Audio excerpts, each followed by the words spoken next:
አናውንስመንት ይዤለት መጥቻለሁ። እንደምታውቁት ሙሴ ሰለሞን በዚህ አመት በጣም ትልቅ ፈተና አሳልፏል።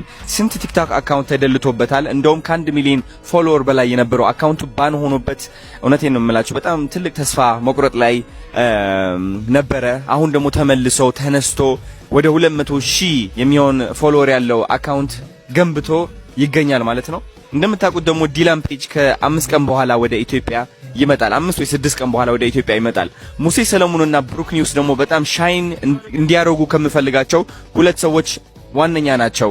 እውነቴን ነው የምላችሁ በኢንተርናሽናል ደረጃ ማለት ነው።